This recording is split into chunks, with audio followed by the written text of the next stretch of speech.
আজি আমাৰ এই দৰামাৰী হেকাইপাৰা এই অঞ্চলৰ ৰাইজে বহুত বছৰৰ পৰা এই মাছুৱা ঘাট দলংটো বিচাৰি আছিল, কিন্তু আমিও দিব পৰা নাছিল ইমান বছৰ। যেন হওক দেৰিকৈ হ'লেও আমি আজি ইয়াত মাছুৱা ঘাট যিটো দলং এই গৌৰাং নদীৰ ওপৰত এইটো আমি উদ্বোধন কৰিব পাৰিছোঁ।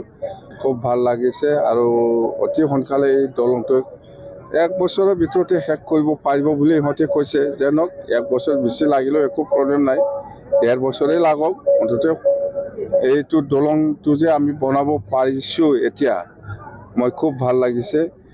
আৰু ইয়াৰ লগত যিটো কানেক্টিং ৰাস্তা খুব বেয়া, সেইটো মই অলৰেডি ইঞ্জিনিয়াৰৰ লগত কথা পাতিছোঁ। ইহঁতে এষ্টিমেট বনাই পেলাই পটাপট বনাব দিব। আৰু সেইফালে গৌৰাং নদী এইটো পাৰ হৈ সেইফালে আমাৰ টিমল গাঁও এইটো কানেক্টিং ৰাস্তা সেইটোও বনাব।